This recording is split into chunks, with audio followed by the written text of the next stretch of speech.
तो दोस्तों आप लोगों का काफी डिमांड रहा कि सर आप जल्दी से हमें 5 मार्क्स का क्वेश्चन दिखाइए। मेरे दोस्तों मैं आप लोगों को पहले भी कहा था कि आप लोगों के कमेंट को देख के ही मैं आप लोगों के सामने क्वेश्चन प्रस्तुत करने की कोशिश करता हूं। फाइनली आप लोगों ने भर भर के स्टूडेंट्स ने कमेंट किया 5 मार्क्स का, तो मैं आपके सामने एक एक क्वेश्चन लेकर आया हूं। और हाँ, एक बंदा अगर ईमानदारी पूर्वक हमारे इस वीडियो को देखते हैं, यकीन मानिए आपको एक क्वेश्चन भी रट्टा लगाने की आवश्यकता नहीं पड़ेगी। याद रखिए मेरे भाई। तो चलिए सर बात करते हैं क्वेश्चन पे। एक एक क्वेश्चन को एकदम तबड़तोड़ तरीके से हम लोगों को बात करना है। पहला क्वेश्चन है सर, हरित क्रांति क्या थी? हरित क्रांति के 2 सकारात्मक और 2 नकारात्मक पहलुओं के बारे में विवेचना करें। सबसे पहले पता होना चाहिए कि एक्चुअली हरित क्रांति है क्या, और हरित क्रांति लागू करने का 2 फायदा बताइए और 2 नुकसान बताइए। ये आप लोगों से पूछा गया और ये क्वेश्चन आएगा। हरित क्रांति खाद्य उत्पादन को बढ़ावा देने के लिए भारत सरकार द्वारा प्रयुक्त की गई थी। यानी 1960 के दशक में जब हमें लगने लगा कि हमारे देश आजाद होने के बाद सही तरीके से विकास नहीं कर पा रही है, तो कहीं ना कहीं मेरे दोस्तों हमारे जो एग्रीकल्चर है उनके सिस्टम को, यानी कृषि व्यवस्था को सही तरीके से ध्यान नहीं दिया गया। तब मेरे भाई लोगों ने कहा कि चलिए भाई विकास करने के लिए हम लोग सबसे पहले बीज पर ग्रोथ करते हैं, क्योंकि विकास हमारा कृषि सेक्टर में जब हमें अच्छा हाइब्रिड बीज प्राप्त होगी तभी हम लोग कर सकते हैं। तो 1960 के दशक में हरित क्रांति खाद्य उत्पादन को बढ़ावा देने के लिए भारत सरकार द्वारा प्रयुक्त की गई नई तकनीक थी। ये एक नई टेक्नोलॉजी आ गया 1960 के दशक में, जिसके अंतर्गत अपने देश की खेती में आधुनिक विकास के लिए मुख्यतः नए कीटनाशक। अब देखिए भाई, कोई फल हम लोग सब्जी वगैरह लगाते हैं या कोई फ्रूट वगैरह, देखिए भाई कीड़ा बैठ जाता है, पौधे पर कीड़ा बैठ जाता है। उस कीड़ा को भगाने के लिए मेरे भाई हमारे पास बहुत प्रकार का कीटनाशक होती है। उस कीटनाशक का हम लोगों को क्या करना है? छिड़काव करना है। तो छिड़काव करना है, नए नए कीटनाशक का आविष्कार हुई, नए नए कीटनाशक लाया गया ताकि कोई भी कीड़ा अगर पौधे पर लग जाए तो उस पर छिड़क के जैसे उसको खत्म करना चाहिए। तो प्रयुक्त नए कीटनाशक और रासायनिक उर्वरक का प्रयोग करने के परिणाम स्वरूप अनाजों के उत्पादन में वृद्धि हुई, जिसे हरित क्रांति कहा जाता है। अब मेरे भाई नए नए खाद्य पदार्थ लाए, गोबर वगैरह को छोड़ करके नया नया टेक्नोलॉजी जब आई तो लोग जो है नया नया खाद्य पदार्थ लाए ताकि हमारे खेत की मिट्टी का उर्वरक क्षमता और बढ़ जाए। तो इसी चीज को हम लोग कहते हैं क्या? हरित क्रांति। अब आइए सर बात करते हैं कि जो हमारा हरित क्रांति आखिर है, तो हरित क्रांति का कोई तो लाभ होगी और कोई तो नुकसान होगा ना। सबसे पहले हम लोग पॉजिटिव की बात करते हैं। हरित क्रांति जो है मेरे दोस्तों, इसके पॉजिटिव की अगर मैं बात करूं तो हरित क्रांति में धनी किसान और बड़े भूस्वामी को सबसे ज्यादा फायदा हुआ। जो बड़े बड़े किसान थे भाई उसको ज्यादा फायदा हुई। क्यों? क्योंकि मेरे दोस्तों वो अगर 50 किलो अगर गेहूं का उत्पादन करते थे तो अच्छी तरह से खाद्य अच्छी तरह से मिलने के साथ तथा कीटनाशक का प्रयोग करने के बाद उन्हें 50 किलो से 3 क्विंटल गेहूं का उत्पादन होने लगा। तो कहीं ना कहीं जो हमारा अमीर किसान लोग हैं, जो बड़े बड़े जमींदार थे, उनको कहीं ना कहीं फायदा पहुंची है भाई। ठीक है, ज्यादातर गेहूं की पैदावार बढ़ी और देश में खाद्य उत्पादन में बढ़ोतरी हुआ। खास करके जो हमारा हरित क्रांति की शुरुआत की गई थी, इसमें गेहूं और चावल को ही ध्यान में रखकर ये योजना तैयार किया गया था। तो इतना ज्यादा मेरे दोस्तों हरित क्रांति लाने से इतनी ज्यादा जो हमारे गेहूं के उत्पादन में वृद्धि हुई कि जो किसान भाई थे ना, वो कभी सोच नहीं पाए थे कि आखिर इतना ज्यादा ग्रोथ कैसे हुई। ठीक है, ये पहला प्रॉफिट। दूसरा, हरित क्रांति के कारण देश अनाज उत्पादन में के मामले में से आत्मनिर्भर हो गए। अब जो हमारे देश, अब सभी को पता है कि 1962 में भारत और चीन के बीच में युद्ध होती है। इस चीन में युद्ध होने के बाद जो हमारा देश का खाद्य पदार्थ आती थी ना, वो हमारा अमेरिका से आता था। अब अमेरिका भी हमें देना मना कर दिया मेरे दोस्तों। अब जब अमेरिका देने मना कर दिया तो हमारे देश खुद आत्मनिर्भर बन गए कृषि के सेक्टर में। अब अमेरिका से कह दिया आपकी कृषि की कोई जरूरत नहीं, आपके गेहूं की कोई आवश्यकता नहीं है, हमारे देश आत्मनिर्भर बन चुकी है गेहूं और चावल के लिए। क्योंकि गेहूं और चावल जो है रोज उपयोग होने वाले पदार्थ है, खाद्य पदार्थ है। तो ये 2 प्रॉफिट हुआ हमें देखने को, ये 2 प्रॉफिट हमें हुआ देखने के लिए। अगर मैं बात करूं अगला जो हमारा नकारात्मक नेगेटिविटी क्या रहा, तो कृषि सेक्टर के मशीनीकरण से रोजगार के अवसर में कमी आई। अब सही बात है कि जब हमारे दोस्तों अगर एग्जांपल में दूं, जब हमारे घर की छत की ढलाई होती थी ना, तब 15-20 लेबर को लगाया जाता था, है ना भाई। कोई सीमेंट मिलाते, कोई गिट्टी ढो रहे हैं, कोई रेत को ला रहे हैं, कोई पानी दे रहे हैं, यस या नो। लेकिन आज एक मेरे दोस्तों मिक्सचर मशीन आ गया जिसने लगभग 10 व्यक्तियों को मार डाला, यस या नो। तो ये हमारा हरित क्रांति का सबसे पहला डीमेरिट था, नेगेटिविटी था, नकारात्मक था कि कृषि क्षेत्र के मशीनीकरण से रोजगार के अवसरों में कमी हुई। अब रोजगार मेरे दोस्तों पूरी तरह से घट गया, लोग बेरोजगार हो गए, जिससे ग्रामीण क्षेत्रों में बेरोजगारी फैल गई और ग्रामीण जनसंख्या का शहरों की ओर पलायन हुआ। अब देख रहे हैं लोग कि गांव में जब हमारे गांव में जब रोजगार का कोई अवसर ही नहीं है तो गांव में रहकर कोई फायदा नहीं है। अब क्या करना है, लोग जो है मेरे भाई जो बेरोजगार हो गए अपने गांव में, वो शहरों की ओर पलायन कर रहे हैं ताकि उनको शहरों में जाकर काम मिले। तो ये पहला हमारा डिमेरिट था हमारा हरित क्रांति का। बात करते हैं दूसरा, गरीब और भूमिहीन किसान का शोषण और दमन हुआ। जो छोटे छोटे किसान थे, जो गरीब किसान थे, उनको मेरे दोस्तों शोषित किया गया। जो किसान बड़े पैदावार करते थे, जो बड़े बड़े किसान होते थे, उनको सरकार ध्यान दिए। जो छोटे छोटे किसान होते थे उस पर कोई ध्यान नहीं दिए। इस कारण से मेरे दोस्तों गरीब किसान और दब गए, ठीक है, जिसे देश में नक्सली आंदोलन को बहाल मिला। ये हमारा दूसरा था। दो प्रॉफिट याद रखिएगा और दो हमारा नेगेटिविटी, दो पॉजिटिव और दो नेगेटिविटी हमें याद रखना है। किसमें? तो बताएंगे सर हरित क्रांति में। ये क्वेश्चन आपके पेपर में मेरे शेर सरनियों 5 मार्क्स का आएगा। कितने मार्क्स का? ये क्वेश्चन आपके पेपर में 5 मार्क्स का आएगा, इसको याद रखिएगा। अब बात करते सर पंचवर्षीय समझौता क्या है। मेरे शेर सरनियों अच्छी तरह से समझिए। अगर तोहनी बुझी जी भी ना रे बाबू बात हमार सच बतायो, तोहनी के याद करल कभी आवश्यकता ना पड़तू। और तोही चाहो ही ना रे हमार दादा हमार दीदी, तोहनी चाह ही ना कि हमारा अच्छा से अच्छा क्वेश्चन दहिया दादा, ताकि हमने पढ़े लिख के अच्छा नंबर आनबो। मेरे दोस्तों अगर मैं आप लोगों को बताते चलूं तो हमारे एप्लीकेशन में क्रैश कोर्स स्टार्ट हो चुकी है। जल्दी से आप लोग प्ले स्टोर से मिसाइल क्लासेस के आपको डाउनलोड करके हमारे क्रैश कोर्स के साथ जुड़ जाए। पंचशील समझौता बाद में देखिएगा, यहाँ पे थोड़ा सबसे पहले मैं ओवर भी दे रहा हूं। भारत और चीन के बीच में एक समझौता हुई 1954 में। कहा गया मेरे भाई कि हम दोनों देश जो है एक दूसरे को मदद करेंगे। अगर कोई दोनों देश के बीच में कोई विवाद उत्पन्न होगी तो हम लोग आपस में बैठकर बातचीत करेंगे और मेरे दोस्तों हम दोनों देश जो है विकास की राह पर एक दूसरे की ओर सहायता करेंगे और हम दोनों देश के आंतरिक मामले पर कोई दखल नहीं करेंगे। यानी भारत के अंदर में झारखंड में क्या हो रही, बिहार में क्या हो रहा, ये चीन को देखभाल नहीं करना है, चीन को कोई दाखिला देना नहीं है, चीन को कोई बात बोलना नहीं है। और चीन के अंदर में जो राज्य है उसमें अगर आंतरिक बात हो रही है, आंतरिक गड़बड़ी हो रही है, ये भारत ध्यान नहीं देंगे। ये सब बात जो है ना मेरे दोस्तों पंचशील समझौता में बताएगा। पंचशील समझौता में 5 सिद्धांत दिया गया था। ये हमारा पंडित जवाहरलाल नेहरू और चाउ एन लाई के शासनकाल में हुई थी। किसके शासनकाल में? बात याद रखिएगा, पंडित जवाहरलाल नेहरू और एक हमारा चाउ एन लाई, ये हमारा चीन के प्रधानमंत्री थे उस समय।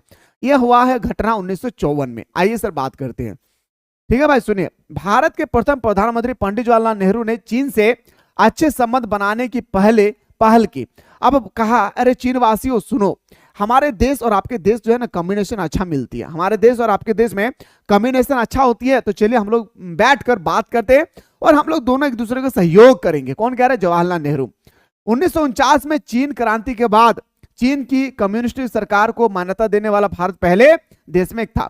अब 1949 में होती है चीनी क्रांति, 1949 में होती है चीनी क्रांति। और चीनी क्रांति होने के बाद चीन की कम्युनिस्ट सरकार को मान्यता देने वाला भारत पहले देश में था, ठीक है भाई।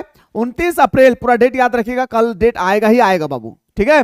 29 अप्रैल 1954 को भारत के प्रधानमंत्री पंडित जवाहरलाल नेहरू चीन के प्रमुख चाउ एन लाई के बीच 5 बातें द्विपक्षीय समझौता हुआ। 19 अप्रैल 1949 को भारत के प्रथम प्रधानमंत्री पंडित जवाहरलाल नेहरू और चीन के प्रधानमंत्री चाउ एन लाई के बीच में 5 सिद्धांत पर बातचीत हुई। कितना सिद्धांत पे बताएंगे सर? 5 सिद्धांत पर बातचीत हुई। कितने सिद्धांत पे? 5 सिद्धांत पे बातचीत हुई। अच्छा सर 5 को सिद्धांत क्या क्या था? आइए सर बात करते हैं कि 5 को सिद्धांत क्या था। पहला सिद्धांत, एक दूसरे के विरोध आक्रमण ना करें। हम ना भारत पर आक्रमण करेंगे, भारत ना चीन पर आक्रमण करेंगे, चीन ना भारत पर, भारत ना चीन पर। हम लोग एक दूसरे पर आक्रमण नहीं करेंगे। याद रखिएगा मेरे शेर सरनी, ये हमारा जवाहरलाल नेहरू, ये हमारा चाउ एन लाई, दोनों बड़ी सुंदर व्यक्ति था। दोनों जो है मेरे भाई, दोनों जो है बड़ी तगड़ा व्यक्ति है। याद रखिए, देखिए हंस भी रहा है भाई, ठीक है। ये चाउ एन लाई भाई, इसका नाक तो बना देते। ये चाउ एन लाई, ये हमारा जवाहरलाल नेहरू। ये भी कह रहा है कि देखो मेरे देश में तुम हमला मत करना, ये भी कह रहा है कि मेरे देश में तुम हमला नहीं करना भाई। दोनों देश में बातचीत हो गई कि एक दूसरे के विरुद्ध में हम लोग हमें हमला नहीं करेंगे, आक्रमण नहीं करेंगे। पहला बात। दूसरी बात था कि एक दूसरे के आंतरिक मामले में हस्तक्षेप ना करें। अब मेरे दोस्तों जवाहरलाल नेहरू कह रहे हैं अरे चाउ एन लाई, आपके देश के अंदर में क्या होगी क्या नहीं, ये हम कभी दाखिला देने के लिए नहीं जाएंगे। लेकिन तुम भी सुनो, कह रहा है हमारे चाउ एन लाई, अरे जवाहरलाल नेहरू सुनो, जो हमारा देश के अंदर में कोई भी गड़बड़ी होगी ना तो तुम भी ध्यान मत देना, देश की आंतरिक गड़बड़ी को हम लोग खुद संभालेंगे, हम अपने आप संभालेंगे, क्योंकि ये हमारा देश का मुद्दा है। तो दोनों ने कहा भाई बिल्कुल सही बात है, चलो इस पे भी बात किया जाए। दोनों राजी हो गए, इसको भी ख्याल रख दिया गया।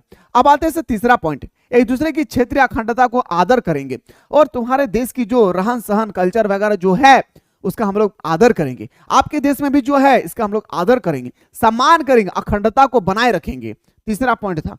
चौथा पॉइंट था सर समानता और परस्पर मित्रता की भावना को जगाए रखना। इन्हें जो हमारा आज दोस्ती है, ये दोस्ती हम लोग हमेशा बुलंद रखेंगे। ये जो आज हमारे दोस्ती है, ये दोस्ती हमेशा हम लोगों का जिंदा रहेगी, चाहे हम लोग का कुछ भी हो जाए। ठीक है। पांचवा, शांतिपूर्ण स्वास्तित्व। इसका मतलब होता है मेरे भाई, शांतिपूर्ण स्वास्तित्व का मतलब अगर कल दिन जाकर हमारे दो देशों के बीच में विवाद उत्पन्न हो जाती है, सुनिएगा 5 नंबर पॉइंट, इन अगर कल दिन जाकर, इस तरह से आप लिखिएगा, अगर कल दिन जाकर अगर दो देशों के बीच में अगर विवाद उत्पन्न हो जाती है तो दोनों देश बैठकर आपस में बातचीत करेंगे और उस विवाद का समाधान निकालेंगे। यह था सर जवाहरलाल नेहरू और चाओ एन लाई के बीच में 5 सिद्धांत। कितना सिद्धांत मेरे शेरों शेरनियों? 5 सिद्धांत था ये हमारे जवाहरलाल नेहरू और चाओ एन लाई के बारे में। मेरे दोस्तों, मैं उम्मीद करता हूं कि आप लोग इस क्वेश्चन को बहुत ही शानदार तरीके से समझ गए होंगे और आपके एग्जाम में भी इसी तरह से आपको क्वेश्चन देखने को मिलेंगे भाई। अब एक क्वेश्चन आती है सर हमारा, याद रखिएगा, क्योटो प्रोटोकॉल क्या है भाई? जो हमारा क्योटो प्रोटोकॉल है वो 1997 में क्योटो प्रोटोकॉल पर भारत नहीं, अगर आप लोगों को समझ में आ रही है ना मेरे शेर शेरनियों, तो एक बार आप जरूर कमेंट करिए रे दादा और हमारी दीदी, तो हमने जरूर बताई है कि मास्टर तू जब बताई ना रे हमने खोपड़िया में डायरेक्ट ना घुस जाओ और हमने ना बुझल पा रही जाए तर बतवा कहे हम झारखंडी लागी हो, हम पूरा बुझल पा रही हो तो बतवा तू की कहल चाह ही। अगर आप लोगों को समझ में आ रही है तो जरूर बताइए, क्योंकि आप लोगों को कमेंट से हमें ताकत मिलती है, मैं बार बार कह रहा हूं। तो 1997 में क्योटो प्रोटोकॉल पर भारत सहित कई राष्ट्रों के हस्ताक्षर हुए। अब 1947 में मेरे दोस्त 1997 में कई देश जो भारत के साथ साथ कई ऐसे देश है जो सिग्नेचर किए और कहा इसमें वैश्विक ताप वृद्धि पर काबू रखने के लिए ग्रीन हाउस गैस के उत्सर्जन को कम करने के संबंध में दिशा निर्देश बताएगा। अब कहा भारत के साथ और बहुत सारे देश शामिल हुए और कहा कि आज जो हमारा दिन प्रतिदिन वैश्विक ताप जो बढ़ रही है इसको कम करने के लिए ग्रीन हाउस गैस का जो उत्सर्जन हो रही है, जैसे क्लोरोफ्लोरोकार्बन CFC जो हमारा पाया जाता है फ्रिज में, कूलर में, एसी में, क्लोरोफ्लोरो जो कार्बन है इस पर हम लोग कम करने की बात करेंगे और इसको हम लोग पालन करेंगे जो भी मुद्दे आएगी सामने। इसमें कह रहा है क्योटो प्रोटोकॉल में। फिर से सुनिए क्या बोल रहा हूं। 1997 में क्योटो प्रोटोकॉल भारत सहित कई और देशों ने यह आपस में बातचीत किए कि हम लोग वैश्विक ताप जो वृद्धि हो रही है, ये ग्लोबल वार्मिंग जो हो रही है, ये हमारा क्लोरोफ्लोरोकार्बन की वजह से हो रही है। ये क्लोरोफ्लोरोकार्बन यानी मेरे दोस्तों क्लोरोफ्लोरोकार्बन की अगर मैं बात करूं तो हमारा होती है, याद रखिए, ग्रीन हाउस गैस के उत्सर्जन को कम करने के संबंध में यह बातचीत तय हुआ कि हम सभी देश जो है इस बात को मानेंगे कि जो ग्रीन हाउस गैस है जैसे हमारा क्लोरोफ्लोरोकार्बन के अंतर्गत जो हमारे तापमान वृद्धि हो रही है इसको हम लोग कंट्रोल करें, पहला। दूसरा, सहयोग मुल्क का मतलब होता है देश, ये अरबी भाषा का शब्द है, सॉरी उर्दू भाषा का। सहयोग मुल्क सुरक्षा की पहल करने के कदम के समर्थन में भारत ने अपनी सेना संयुक्त राष्ट्र संघ के शांति बहाली के मिशन में भेजी है। अब कहा कि मेरे दोस्तों अगर कोई देश इन मामले से उब जाते हैं तो हमारा सेना यूएनओ के कहने के तहत, यूनाइटेड नेशन ऑफ ऑर्गेनाइजेशन के बारे में मैं बहुत ही तगड़ा तरीके से आप लोगों को समझाया था, ठीक है। तो यूएनओ के आदेश से उस देश पर चलाया जाएगा सैनिक हथियार। समझ में आई? ये था सर हमारा क्योटो प्रोटोकॉल। मैं उम्मीद करता हूं मेरे शेर सुनियो कि आप लोगों को बहुत ही अच्छा तरह से, बहुत ही शानदार तरीके से आप लोगों को समझ में आ रही है सर। अब आते हैं सर मार्शल योजना क्या है। यह योजना अमेरिका के विदेश मंत्री के नाम पर रखा गया। ये जो हम लोग मार्शल बार बार पढ़ते हैं ना भाई, ये मार्शल योजना ना अमेरिका के एक राष्ट्रपति था, याद रखिएगा। क्या नाम था भाई? अमेरिका का एक राष्ट्रपति था, उसी के नाम पर यह योजना तैयार किया गया है, मार्शल योजना। सुनिए मेरे शेरों शेरनियों, यह योजना अमेरिकी विदेशी मंत्री के नाम पर मार्शल योजना रखा गया। कौन सी योजना रखा गया मेरे भाई? नाम तो बताएंगे सर, उन मार्शल के नाम पे ही रखा गया यह मार्शल योजना। यह मार्शल योजना क्या थी सुनिएगा मेरे भाई। इस योजना को 1948, मार्शल योजना कब लागू होती है? 1948 में लाया गया था। इस योजना के तहत अमेरिका ने पश्चिमी यूरोपीय के उन देशों को आर्थिक मदद दी जिसकी अर्थव्यवस्था द्वितीय विश्व युद्ध के बहुत अधिक नष्ट हो चुकी थी। नहीं समझ में आया मेरे दोस्तों? सुनिए, द्वितीय विश्व युद्ध की समाप्ति जब 1945 में हुई तो हमारा पश्चिमी यूरोपीय के जो देश थे ना, पश्चिमी यूरोप में जो देश थे ना, उसकी आर्थिक व्यवस्था पूरी तरह से चरमरा गई। उनकी जो कृषि हो, फैक्ट्री हो, या जिससे व्यापार करते थे वो सब मार्ग हो, पूरी तरह से चरमरा गई द्वितीय विश्व युद्ध के बाद पश्चिमी जर्मनी का।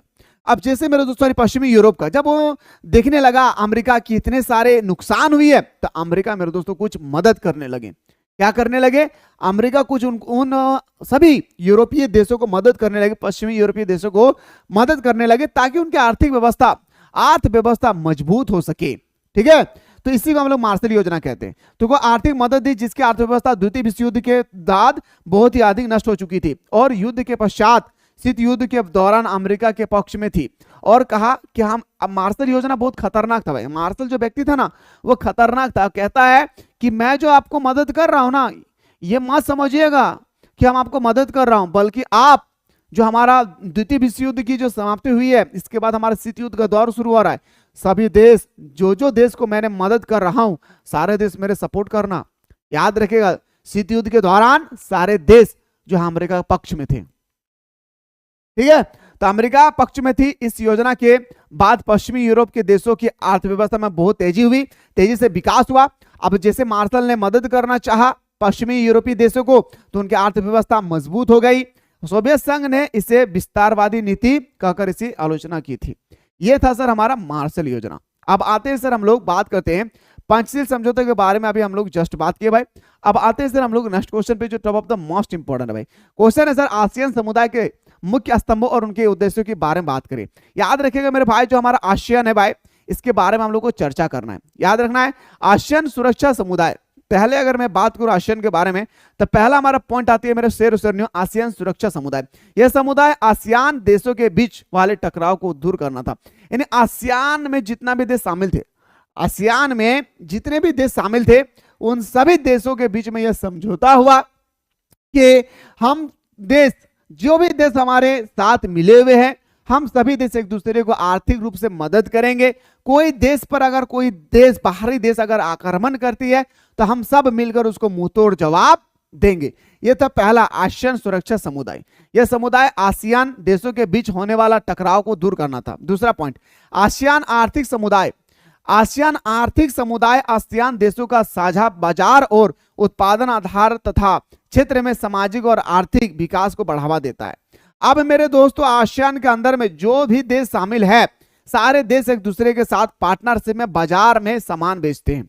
पार्टनरशिप समझ में आती है ना? पार्टनरशिप में याद रखिएगा, अपने सामान को अपने खुलेआम बाजार में बेचती है, और इसके बाद अगर कोई देश कमजोर है तो उसका आर्थिक रूप से वो मदद भी करते हैं, और वो देश आर्थिक रूप से जब मदद मिल जाती है तो वो भी देश विकास की राह में देखने को मिलता है। ये दूसरा।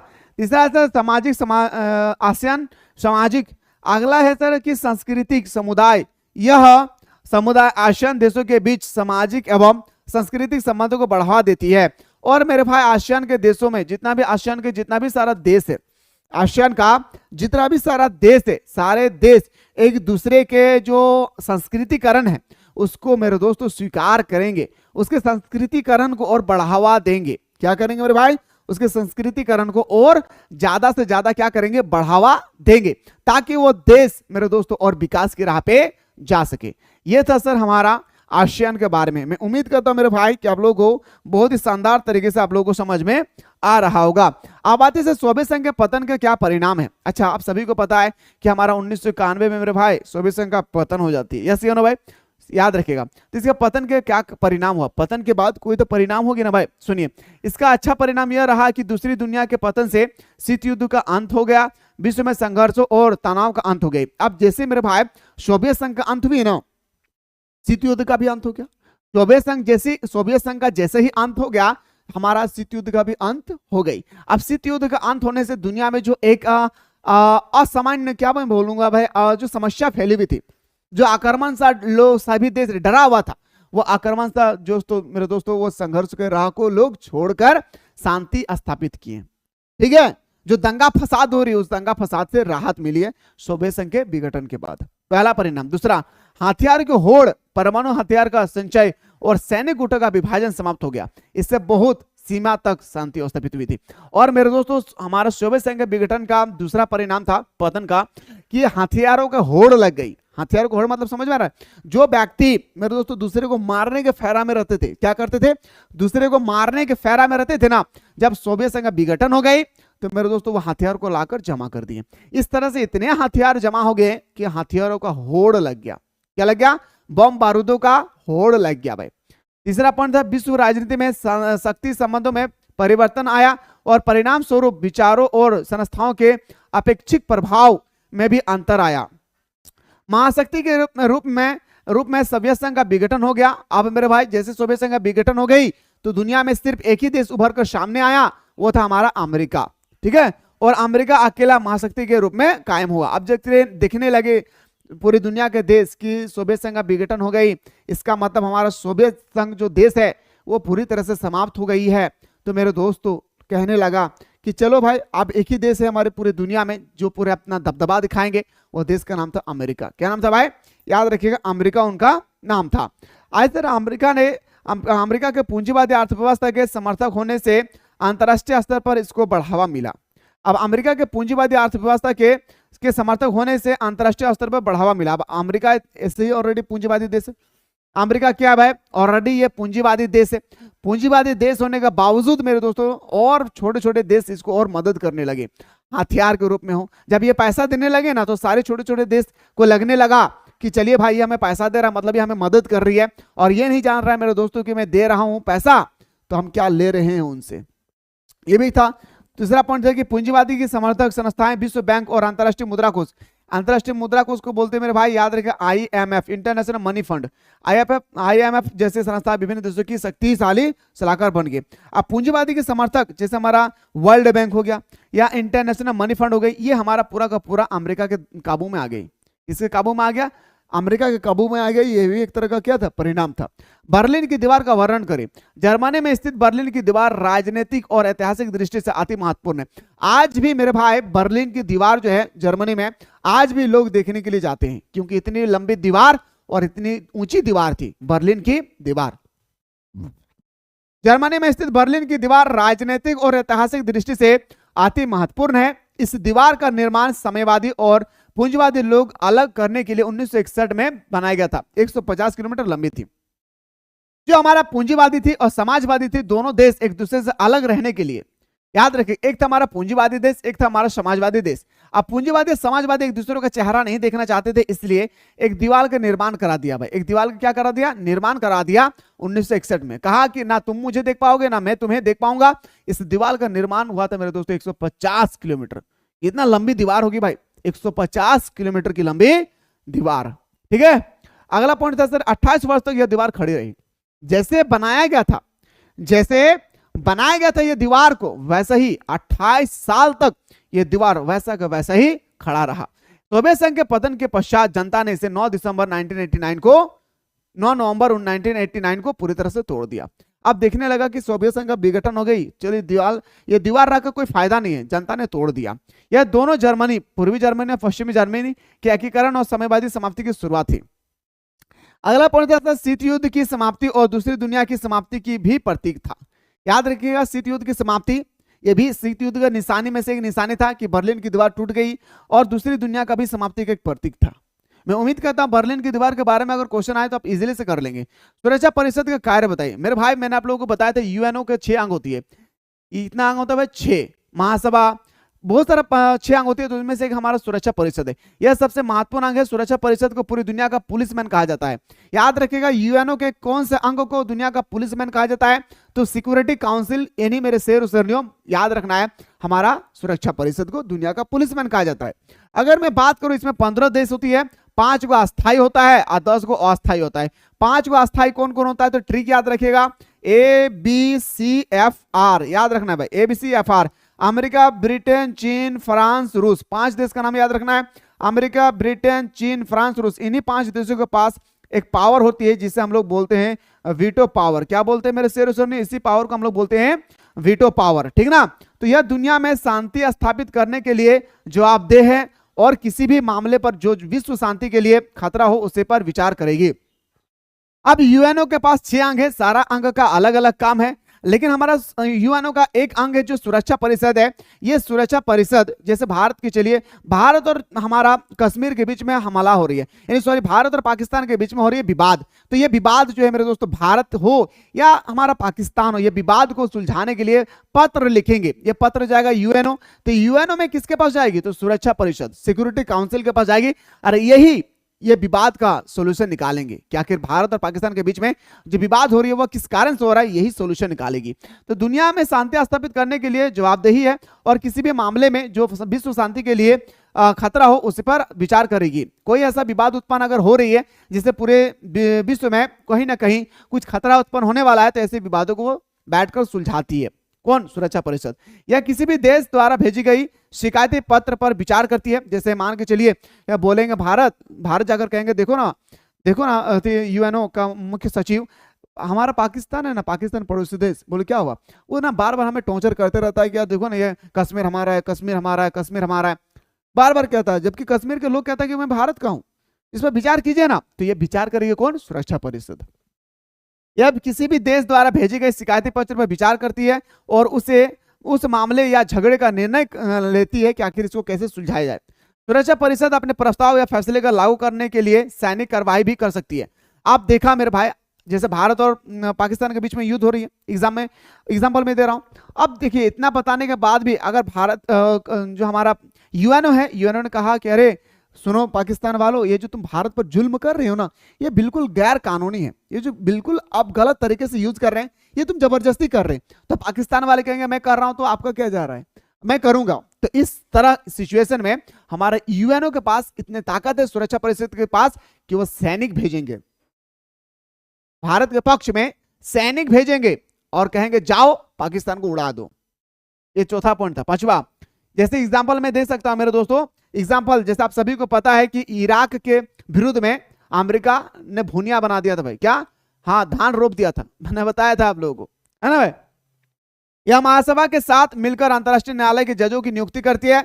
अंतर्राष्ट्रीय न्यायालय में कितना जज होती है टोटल? तो 15 जज होता है। इसका कार्यकाल कितने वर्ष का होता है? तो बताएंगे सर 9 वर्ष का कार्यकाल होती है। कितने वर्ष का?